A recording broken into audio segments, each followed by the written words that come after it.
watch this on Facebook. So our boot camp is a 12-day program where we take dogs into our facility in Ronkonkoma and we shape their behavior, whatever it is. So when people come, obviously there's reasons they're bringing them. They jump, they pull, they bark, they dig. Most of it's all dragging on the leash. That's like 90% of it.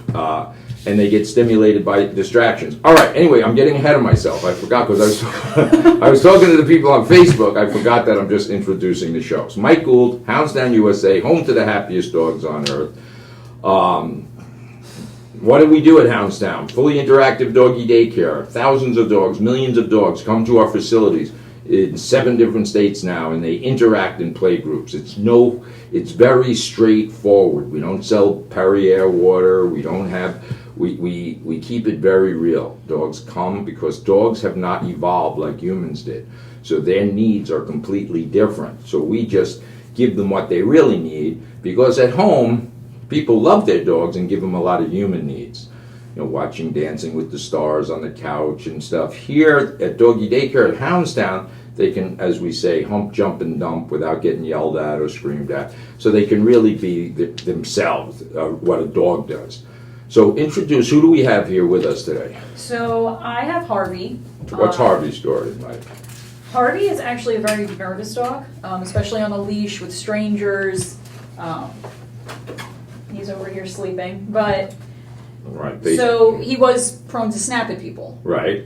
Whether it was on the leash, anyone coming into the house. So the parents were very nervous. The good thing is he's like, within the first 2 days, he's pretty much done a 180 as far as introducing to new people. He's met about 7 staff members. He met John, right. And he's been great. Now we've been here at the airport. He hasn't growled or been nervous about really anybody. Right.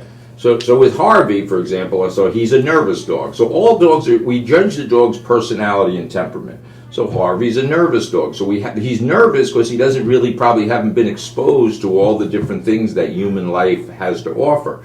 So we're going to do that. So for him, it's more socialization. And when pet owners have a nervous dog, it becomes a self-fulfilling prophecy. So if Harvey snapped at somebody at some time, and means snap, just use their mouth to snap, to get people away from them. He doesn't want his boundaries crossed. Then what we do is we project that on him. And as I said, it becomes self-fulfilling. So now because you don't want anybody to get hurt, which is normal human thinking, so you don't really expose the dog to anybody. So it's almost a reverse process. So what we do in a very controlled fashion, and that's what we're doing with the dogs here tonight, we're bringing them to kind of the epicenter. I mean, an airport is crazy if you think about it. There's glass reflections, there's electric doors, there's wheelchairs, luggage, kids, other animals. So this is really good for Harvey. He has to work through that. Yeah. And after 7 days, like Ashley said, it's it looks like a magic trick what we do, but it's not. Once you learn how the trick is conducted, and it's really conducted easily by relaxing. Go ahead. Yeah. Who else we got? So Danielle is going to be handling Luna today. So Luna is a standard poodle. She's only 7 months old, and Harvey, on the other hand, is 4, which does take into consideration that he's kind of, I wouldn't say set in his ways, but he's learned these behaviors. Right. Anytime, if you think about a 6-year-old dog compared to a year-old dog, a 6-year-old dog in human terms... He's building on habits, too. Right, and he's significantly older. So it's like a 60-year-old person that's trying to stop smoking that's been smoking all their lives. So it's a habit, whether it's wearing your seatbelt, whatever habits we have. A dog that's 6 years old is going to be more entrenched in those habits because they've been reinforced for that long. And then, of course, who's this dog? We have River. So River's a 9-month-old Alaskan Malamute. And these are beautiful dogs. River here is passed out at my feet. And you have to understand that, and everyone had a different personality and where they came from. They have a different history. Some of these have been owned since puppies. Yeah. Harvey came from a shelter. Yeah. So that says something. Dogs at shelters come with a different set of problems. We don't know what their problems are. So if we obviously have a pet owner who raised their dog from a puppy, they can tell us everything about their behavior. With Harvey, we kind of have to figure it out. So anyway, that's going to be our show tonight. It's going to be about how to shape behavior. So it's easy to shape behavior. It's easier to shape behavior, meaning if you have a 4-month-old dog that doesn't pull on the leash when he's 4, 5, 6, he'll never pull on the leash. If they don't bark at the front door, they'll never bark at the front door. So that's what we're doing here. So with Harvey, We have to kind of rehabilitate him, right? He had bad habits, pulling on the leash, being aggressive towards other dogs on the leash. So in 7 days, we're reprogramming him. And in many ways, I describe it as rehab for people, right? So presumably you go to rehab for 90 days. Somebody figured scientifically 90 days is a good time for people to get involved in structured programs. Obviously no drugs for those 90-day periods. And then it's the beginning of a process. So if you come back from rehab and you have a keg party for somebody, then everything is thrown out the window. The same thing for these dogs. If we're going to do what we do, and we video, so it's not theoretical. We're doing it. You're going to see it tonight, and so that means the dogs are capable. It's not me and my big mouth. Danielle can do it. Ashley can do it, and so it's not about the person. I got Harvey, who's probably about 100. River, he's about 100 pounds. It doesn't require strength. We talk about. Or we said don't look, talk, and touch. And you're going to see during our 7-minute break how we're going to handle them. We're going to walk them around the airport. And if they get triggered by some movement, we might correct them. But understand something. They don't know anything about the human world. They are animals that have been domesticated 15,000 years ago. And they haven't evolved much. So they don't know what glass doors are. They don't know what luggage carts are. So it's quite vacuum cleaners. So it's quite natural for them to get out of balance. So we're going to teach you how to do these things. We're going to teach in boot camp. The first thing we do, day one, is we take the pressure off dogs by teaching them to go to one safe spot, and that's where they go, and that's it. And we begin that on the first day, and then for 12 days, it's reinforced. There's a consistency to it. So we have a level of leadership. Leadership doesn't mean yelling and screaming, pinch collars, prong collars. Leadership just means you have a calm, assertive demeanor. And not everybody has a calm, assertive demeanor. I normally don't, but when I'm dealing with dogs, I do. So we're going to demonstrate that. What else are we doing? We're going to, like you were saying, going over the pretty much the process we go through this and through the boot camps with these 3 dogs we have. And what is crazy is they are all completely different personalities. So where Luna and River are very confident dogs, they kind of push boundaries as far as Luna jumps on people, River pulls a lot, and it's hard for him to greet new people because people look at him because he's a 100-pound dog, whereas Harvey is standoffish and, like you were saying, when people encroach on them, is where he has his issues. Right. And it's kind of funny to see that he is the older dog out of all of them. Right. And the 2 younger dogs don't really have that confidence issue. Right. So and part of it's genetic, so it's not always, first of all, it's never the dog. We have a dog, regardless. We do take certain, as we've talked about many times in this show, we take the breed's genetic predisposition into account, but it's like saying an Irish person is going to be an alcoholic for sure. That might be the case. Most of my family was. But it doesn't mean necessarily they will be. So whatever stereotypes we have about humans, frankly, they were born out of something that the people did. That's why the stereotypes are. During the potato famine, Irish people ate potatoes. So, all these stereotypes come from somewhere. Obviously, for humans, it's ridiculous, but for dogs that have selective breeding, they've been bred for certain reasons. So Akitas, for example, are bred to guard. So they all have these things. Harvey is some kind of, he's broken down through several different breeds. River is a pretty much purebred AKC 9-month Alaskan Malamute, as well as Luna. It's clear that she's a standard poodle. I mean, what does that mean? That means according to the AKC, they fit those standards, the AKC standards. It's height, their legs are a certain, everything's in conforming to the American Kennel Club. That's all a purebred is. It's whatever the American Kennel Club says they are. Now they have Labradoodles or whatever, so they're always introducing new breeds. We're going to take a break for 2 minutes. Then we're going to come back. For those of you on Facebook, stay with us. Then we're going to come back, and then we'll do another segment, and then we'll try to do some kind of a demonstration. So you're listening to the Dish on Dogs, 103.9. Follow us on Facebook. This is kind of pretty cool stuff. And we'll see you in about 2 minutes after the break. Yeah. All right. Hi, folks. Is anybody watching tonight or not Yeah, really? we have about 8 people. Wow. Yep, 8 now. I wonder, is Jackie watching or no? Sandy's watching. Sandy. Hi, Sandy. Sandy. We love you, Sandy. Kathleen, Leah. I got the right Sandy? Yeah. I got the right Sandy. You made quite an impression on my mind. I usually don't remember people's names.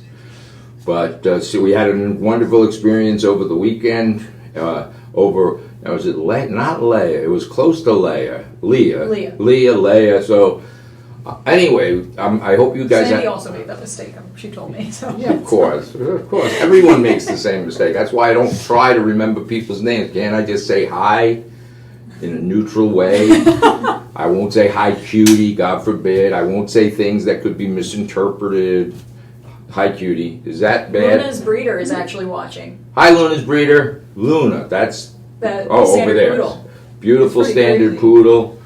All right, so cool. So I'm glad Sandy's watching. That means they're back from the beach. They're settled down. I actually saw you in the lobby today when you came in to pick up. You had your backpack on. You're all.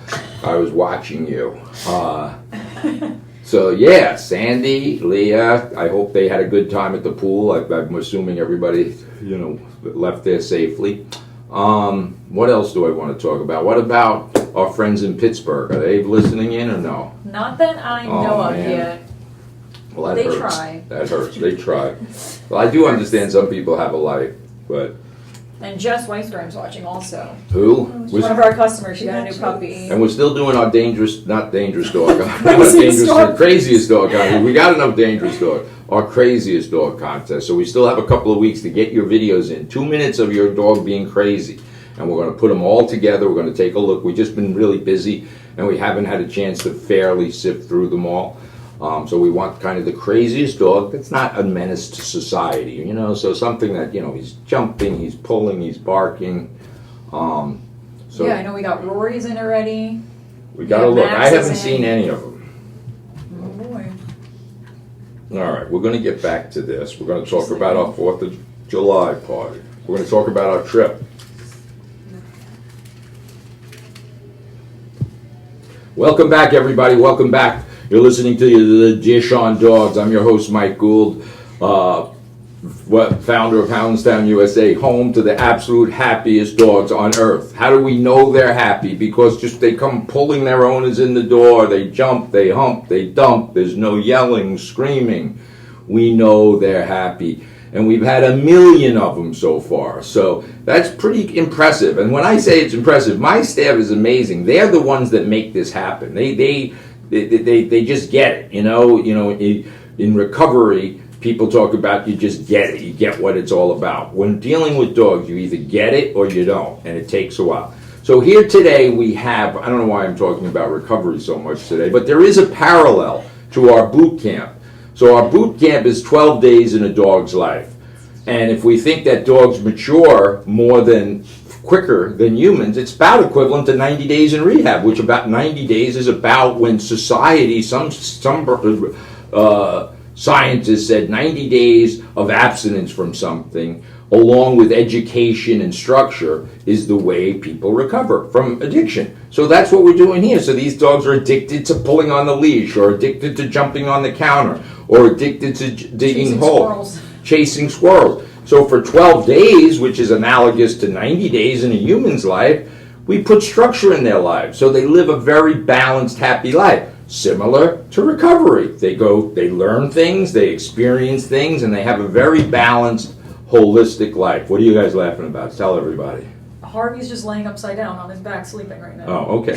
So for those of you on Facebook, and so is my dog River over here, they're all laying down because it's kind of warm in here. It's hot out. I have an Alaskan Malamute. Hello? You don't have to be an animal behaviorist to understand that he may be a little uncomfortable in 90-degree humid weather.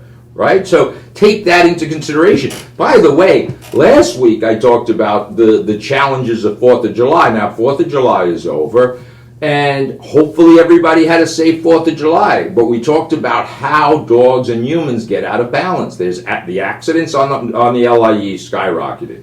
Hey, maybe not skyrocketed. They increased. Mm-hmm. Animal bites increased. Kids getting hurt. Not big things, little things. They fell off the deck. Uncle Johnny poked them with a pool cue. I don't know what the hell happened. What were you thinking I was going to say? All right. Oh my God. Oh my God. Oh my God. What are you thinking? So anyway, accidents happen. They don't have to be dog maulings, but if River, a 100-pound Alaskan Malamute, jumps on somebody and knocks them off a deck, what's the difference? It's detrimental. It's extremely detrimental. So we know that, so we balance energy. So what else do you want to talk about? So what else are you going to talk about is our trip we just went on. Yeah.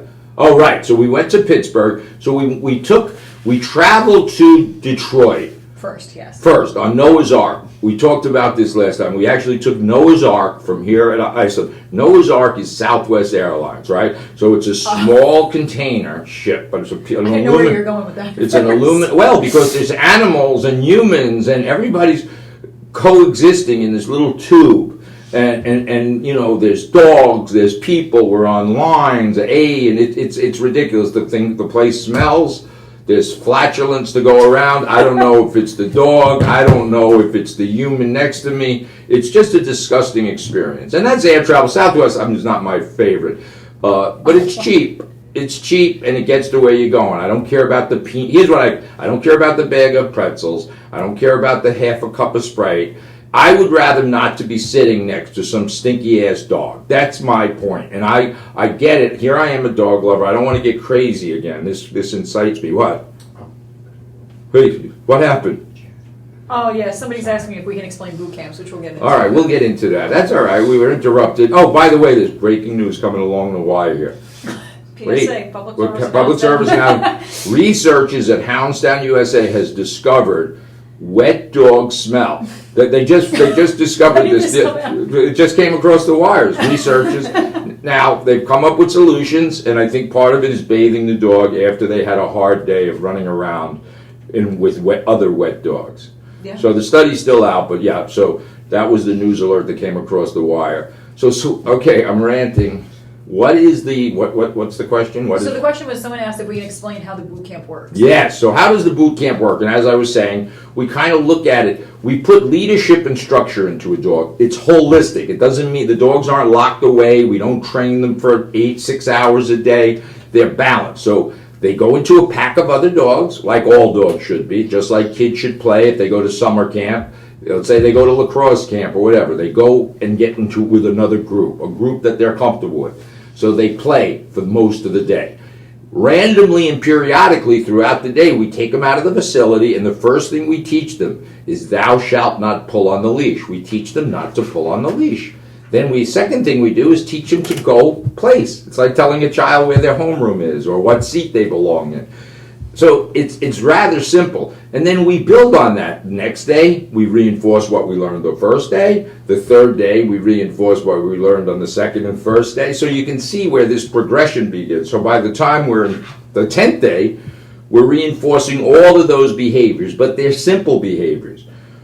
We don't talk to the dogs, we make sounds, and they respond to our movement, as you'll see if you stay with us during the demonstration. So now if a dog already knows some of these behaviors, which they never do, the pet owners tell us they do, but they really don't. Because if the dog knew how to sit and stay, which most people tell me they do, and I tell them no, they don't, if they do know how to sit and stay, you don't need to come to boot camp. So the next time it's getting ready to chase a squirrel, just tell it to sit and stay.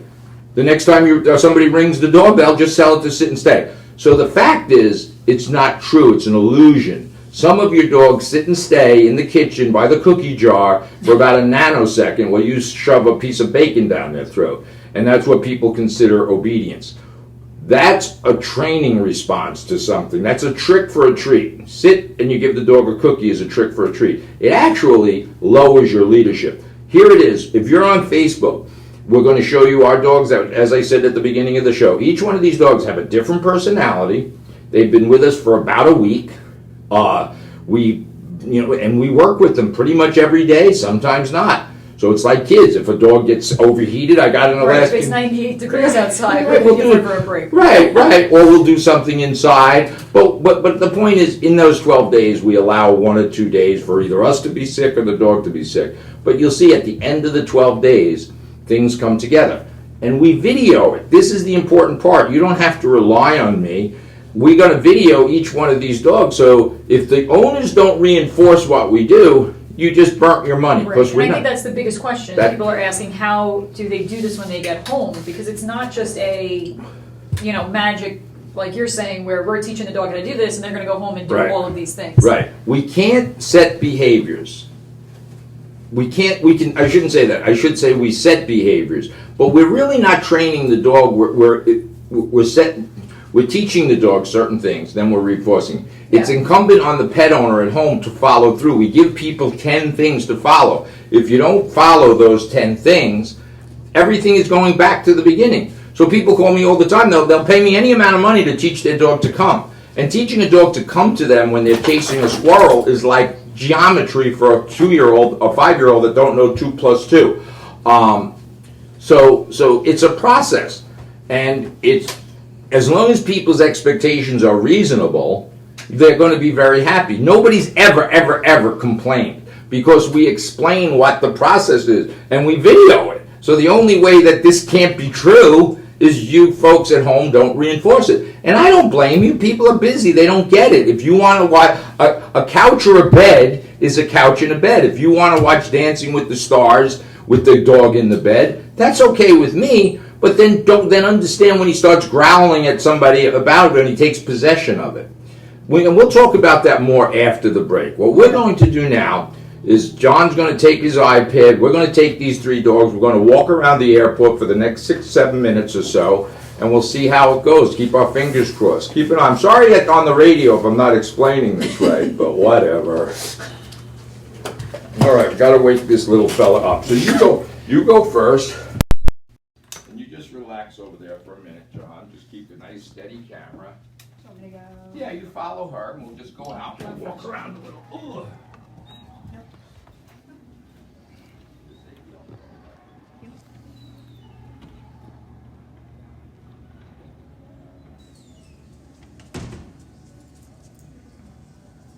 All right.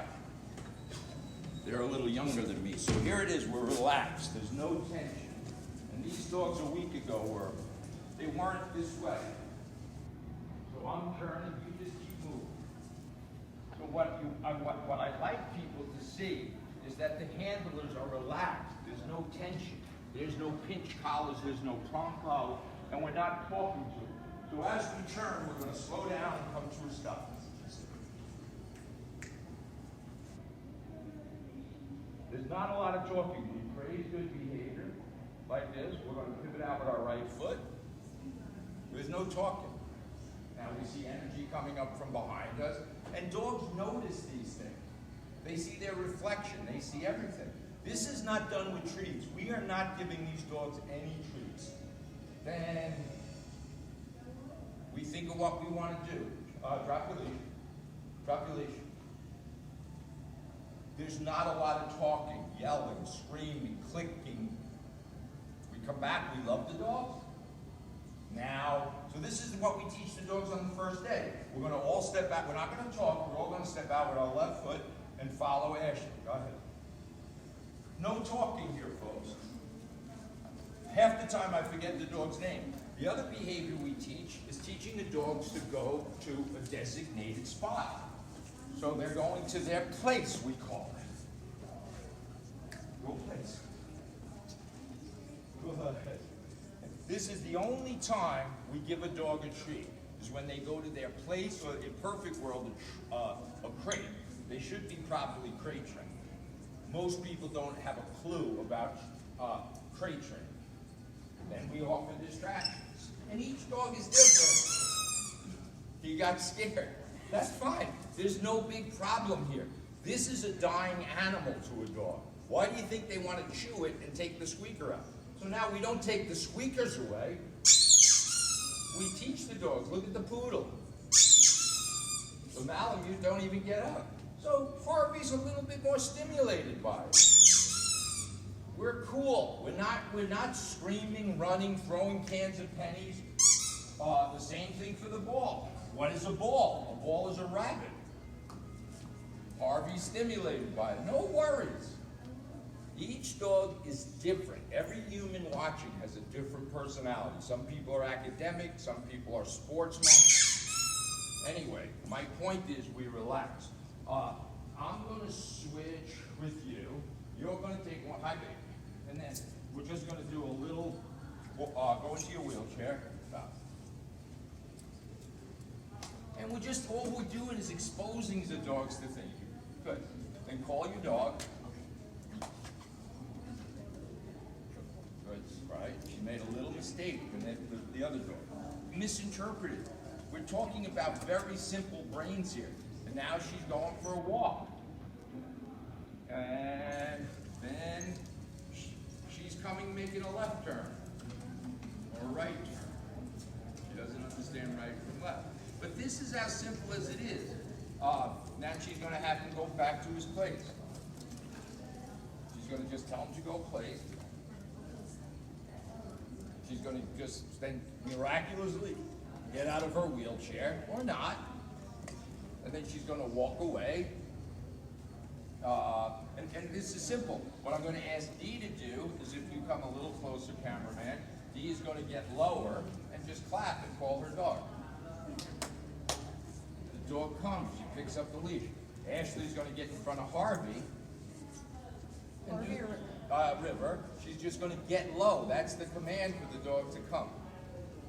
3 minutes. All right, we got 3 minutes. Now we're just going to follow Ashley, and off we go again. We can go fast, we can go slow, but what I'd like you to know is there's a lot of distractions here. But there's no, the dogs aren't barking, pulling, jumping, humping, dumping.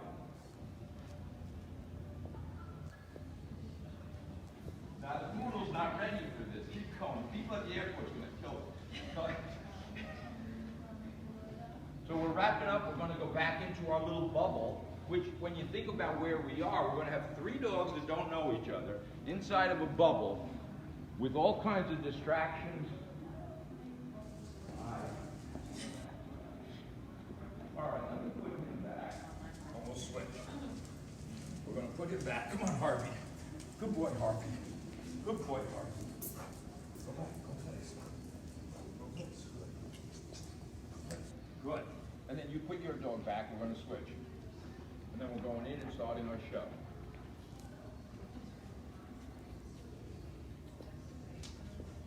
That's right. Just give him a second. Good, take him. And now we're switching. So the good part, when you see Danielle can do this with all 3 dogs. It's not about strength. We're not talking. We're conditioning the dogs to follow our movement. Fast movement, slow movement. We're relaxed.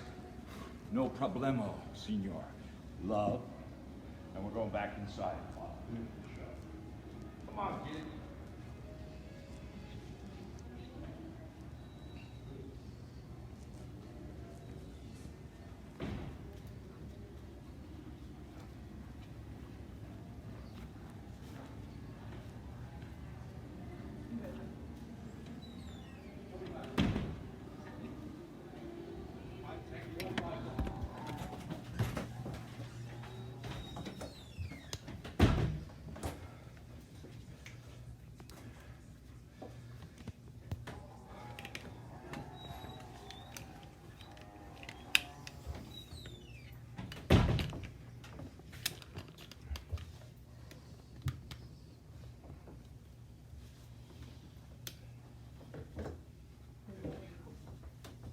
Yes. So the same lady that asked about, so it's Janet. Jeanette?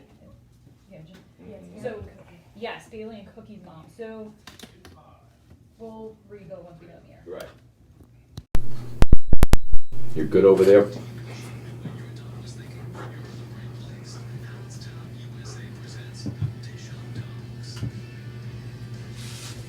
Welcome, everybody. Welcome to the Dish on Dogs. I'm your host, Mike Gould, mayor of Hounds Town USA, home to the happiest dogs on earth. We're broadcasting on Facebook Live tonight from MacArthur Airport in Islip MacArthur Airport.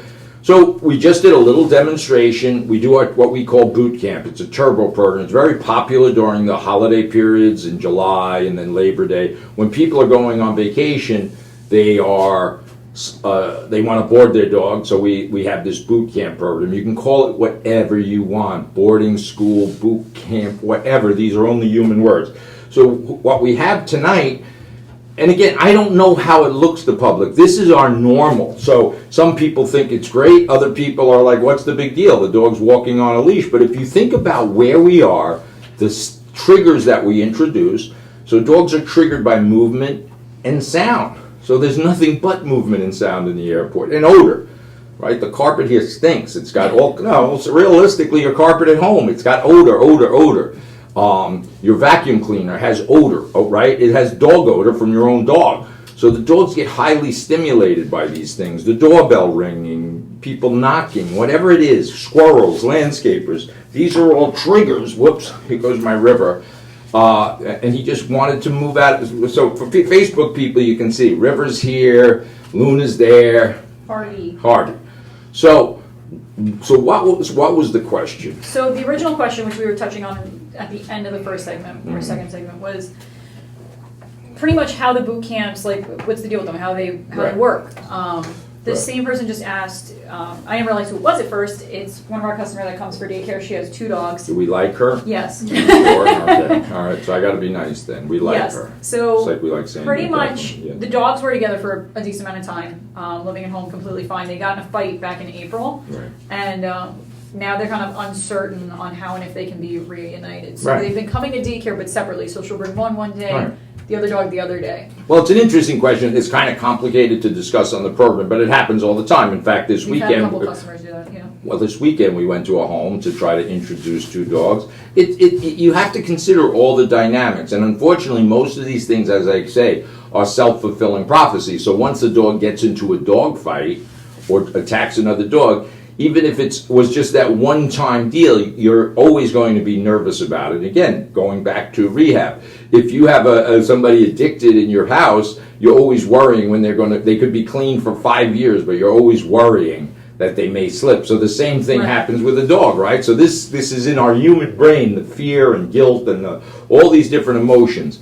The answer is to understand the complexity of it, what caused it, and if it was truly an isolated incident. So my guess is if they come to doggy daycare separately, it's probably something at home. Here's the bottom line. Everything is always on the human, somehow or the other. So what we do, we're pretty good at seeing what triggers they are that people aren't aware of. So, for example, this weekend we had a dog that dug a hole to cool off, and he laid there, and another dog wanted to get in the hole with him, and they were fine without the hole, but when you introduced the hole, they got into a little bit of a dog fight.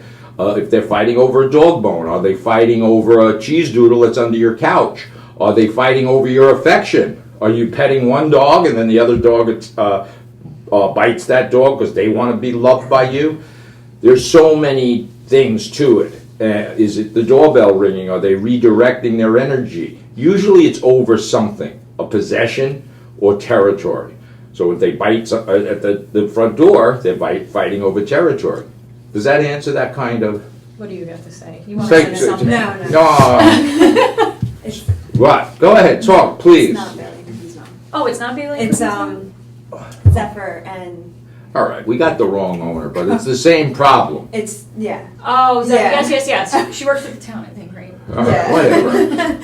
It doesn't matter. We're dogs. talking See, so about it the does dog. happen. It happens all the time. Multiple dogs like multiple children. If you have 2 children, you have 2 sets of problems and probably 2 different personalities. Anybody who has children knows they're not identical. They each have a different, unique personality, and you treat them differently. So it doesn't matter with dogs what their breed are. They're dogs, and they have individual personalities. So you just have to understand who your dogs are, what the behavior was, and what triggered it. Once you know what triggered it, then you can start working to manage it and teach the dogs not to do those certain things. But dogs are living creatures. They're not really unpredictable. There's no psychotic dogs. You know, a lot of times people call and say, my dog just went crazy, he attacked this or he attacked that. That's really not true because psychosis only lives in the human brain.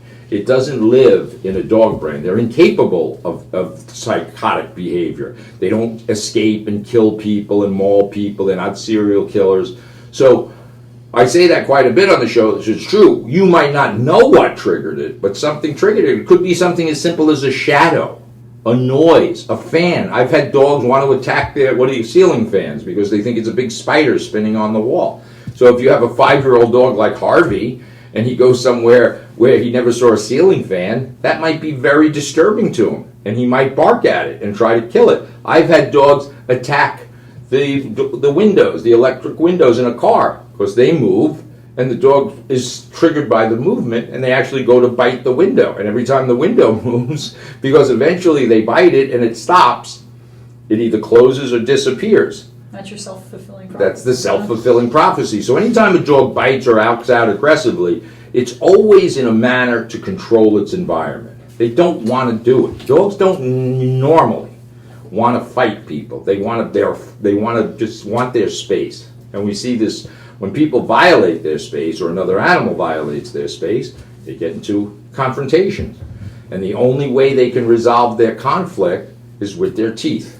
Gabish? Gabish. All right, what else? So does that answer that? Well, I don't know how we got... So turbo training doesn't necessarily help that situation necessarily. It's something that the owner has to do at home. Yeah. Just like housebreaking. We don't really housebreak dogs because that's a biological process that takes place in your home.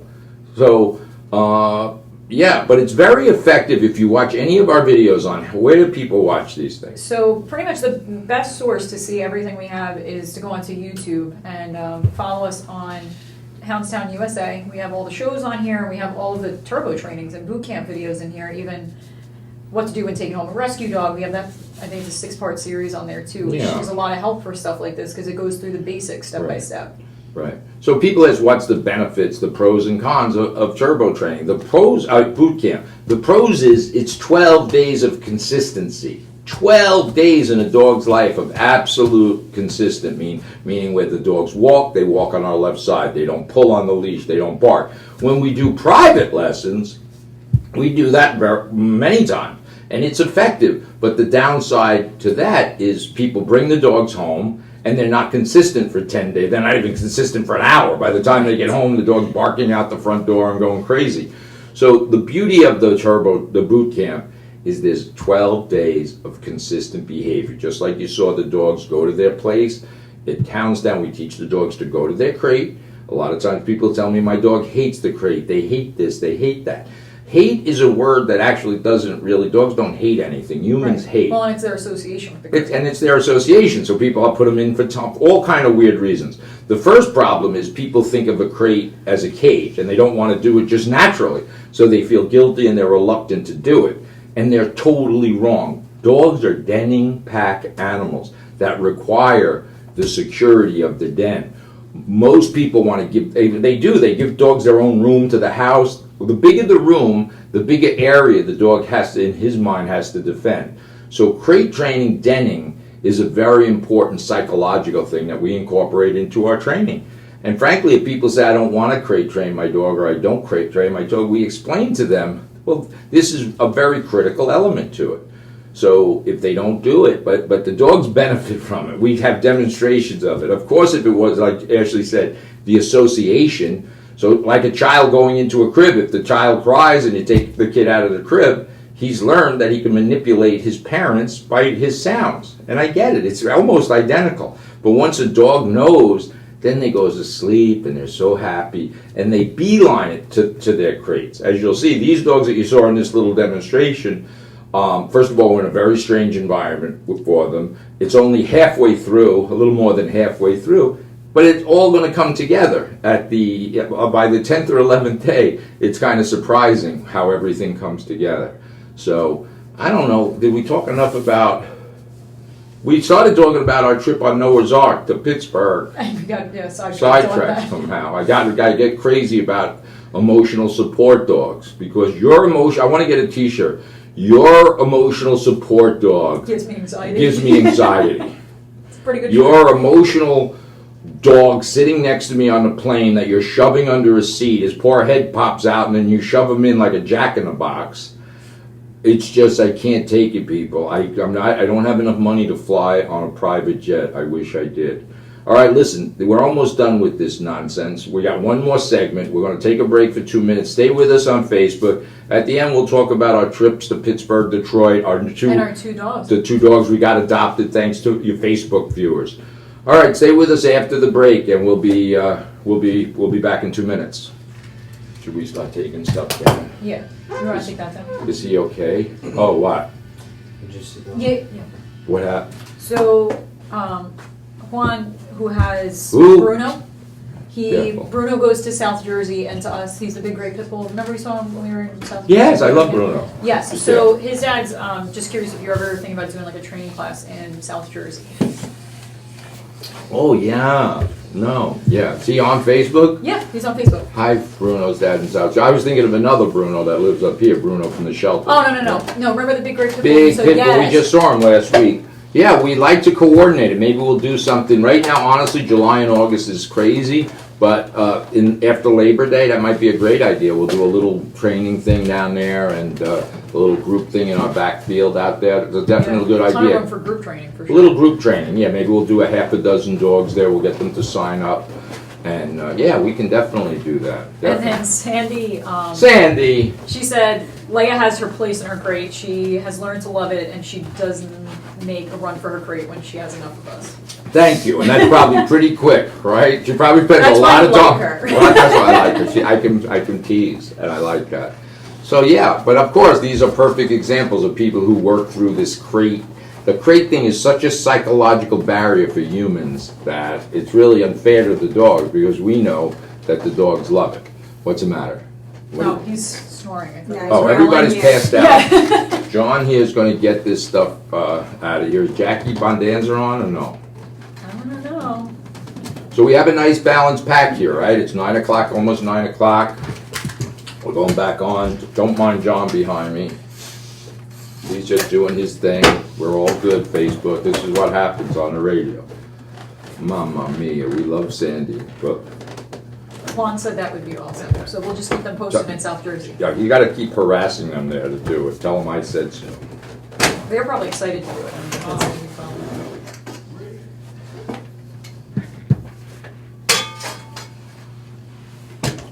This way. Yeah.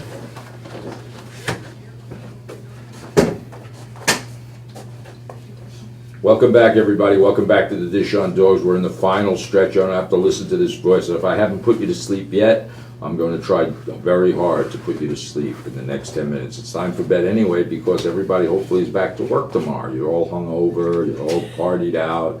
Get back to work. What is this with the 4th of July? That people take like a 2-week vacation. It's a one day. It's 4th of July. It was on Wednesday.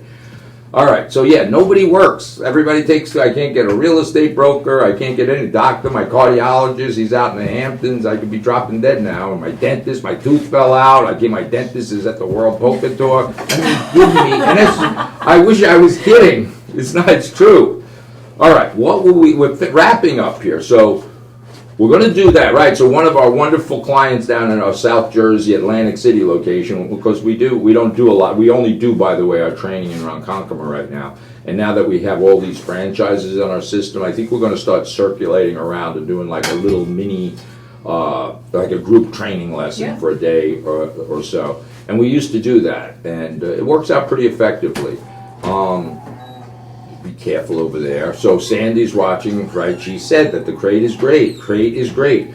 Crate training is very important to the dog psychology. Your bedroom is important to you, right? You lock the door, you turn out the lights, you get under the blanket. So we kind of den. You'd be very uncomfortable. A lot of times if you go to a new hotel or move into a new house, it takes you a while to really get comfortable because you're not comfortable in your den yet. And truthfully, the smaller, I go to clients' houses, they have 10,000 square foot mansions, and the truth is they stay in the kitchen or in their den. Ironically, it's called the den, and that's where they spend their life. They don't even know where all the bathrooms and bedrooms and other places are. So humans like big, dogs like small. So we naturally then think that the dog needs 10 acres. Dogs don't run marathons. They run 100 yards to try and kill a rabbit. That's what they're programmed to do in nature. They don't roam the countryside for miles and miles. They're in their den, When they get, the mom goes out to hunt, she goes around, when she sees something, she runs about 100 yards. If the little rascal gets away, then that's it. So we have all this misunderstanding. It's a fundamental misunderstanding of the dog brain. And we love dogs. I love dogs. There's no doubt about it. But I'd like to treat them like dogs, at least most of the time or sometimes. Most people never treat their dogs. That's why at Hounds Town USA, that's the opportunity. You come once a week, 3 times a week, where dogs can be dogs. What else is happening? So Zephyr and Coesis. Who's that? Yeah.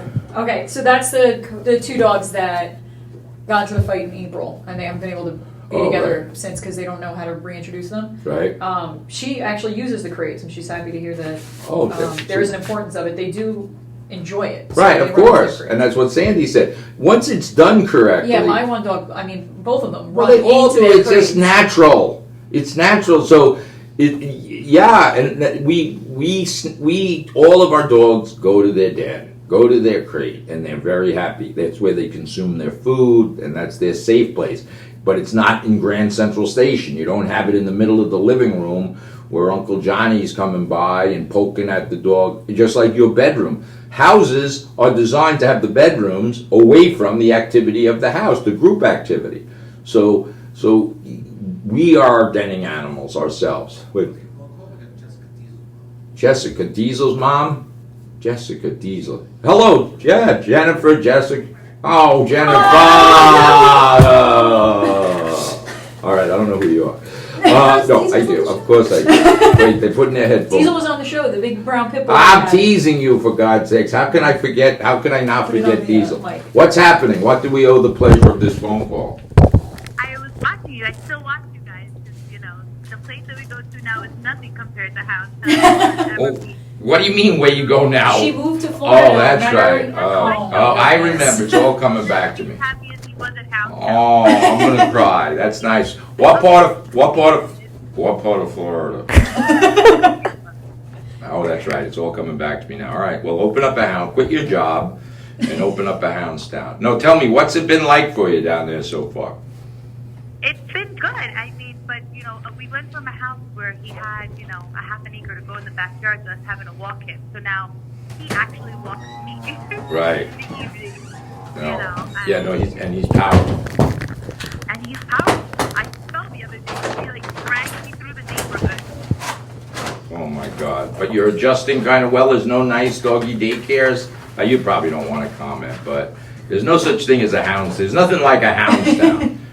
With Diesel. Let's put it like this. It's never going to be Hounds Town. Oh, I love you. And we're not related, right? And I didn't pay you to call in, right? I can't even give you a free day of daycare. But Oh. it's definitely not a Hounds Town. I mean, it's whatever it is, but it's not Hounds Well, Town. while I got you on the phone, tell our listeners what was Hounds Town like for Diesel? Like, what did what did it do for you and your dog? It was great. I mean, you guys trained him to be able to get in the back seat, in the trunk of my SUV. He actually did really well going down to Florida. I was worried, that the trip was going to be crazy for him. And he actually, all the tips that you had showed me, and that day that I was watching you guys on video, it all worked. It was wonderful. Yeah. And it's pretty simple stuff, right? Like the tips weren't anything big. It was probably less anxiety than, it wasn't like crazy, stop every half an hour and pet him. And it was nothing like that. It was just like make sure he pees and poops and then have a nice drive and not worry so much. Yeah. Yeah, no, that's good. I'm so happy you called in. That was so nice of you, actually. We don't get many callers here. We had a crazy person once. Yeah, I had a crazy person call. What, honey? I said I take all your tips. I still watch you guys. All right, good. You got to get a life down there in Tampa, all right? All right, but thanks for calling in. We appreciate it. Stay cool. Hi.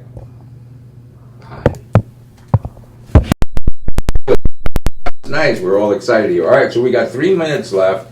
We wanted to talk about those 2 dogs that got adopted last week. So last week we posted, what were those little mongrels? What were they? Dachshunds. They were dachshunds, yes. Right. Then they were really cute. I even thought so. Yeah, so the little backstory, I mean, Little it turned bastards. a little backstory. Oh. Okay. It happened that the owner, whatever their life situation was, this was like the 3rd dog that they had to actually rehome. So Sandy and Kathleen actually did a great job, and they kind of took the dogs under their wing as a foster, and You know, the first couple people, the person that actually went up adopting them, I think we have pictures. She Yeah, sent to they Facebook, so sent we'll them to post the those later Facebook at their new home. But I know Sandy and Kathleen actually went and did like a little home check just to make sure that, Right. you know, That's everything's balanced, it wasn't crazy. Right. And it just happened. Their dog had passed away. It was like a couple and No, it couldn't be happy. So we posted them last week. They're cute little dogs. They come with responsibilities. We don't like to tug at people's heartstrings because we want to make sure you're making a sensible decision. We have a 2-legged dog at home. He requires a lot of maintenance and a lot of, you know. So, but it's good. But you have to understand, pet ownership costs money and responsibility. They're not just like a little. So I get it that people do things spontaneously, and we appreciate that hugely to get these 2 dogs adopted via our radio show. But it's a responsibility, and these people apparently accept that responsible, understand it. So we're so happy, and watch us on Facebook and our YouTube channel. Our craziest dog contest. You still have another week or two. You're going to get a free boot camp, for Christ's sake. Free boot camp. Second place gets a free turbo training. A free turbo private lesson. So there's a lot of incentive here. Don't get yourself hurt, but just set your dog up with a little iPhone video, 2 minutes of knocking on the door, dragging you down the street, whatever it does, without anybody getting nervous, or hurt, I should say. Then we'll look at them all. Whoever wins the contest is going to get a free boot camp, and second place is going to get a private lesson. So that's all good. What else? Next week, I don't know what we're doing. Do you? Not yet. Not yet. Maybe we'll bring some of the boot camp dogs back. Most of them have been graduated already by then, but we'll have videos of how they've done, how we finished up. So remember, Hounds Town USA is home to the happiest dogs on earth, where dogs can come and be dogs, hump, jump, and dump without getting screamed at, without getting pennies thrown at them, horns blowing, whatever crazy people do with their dogs. It's a lot of fun. Join us next week. We'll be live on Facebook again, 8 p.m. Good night, everyone. Not yet.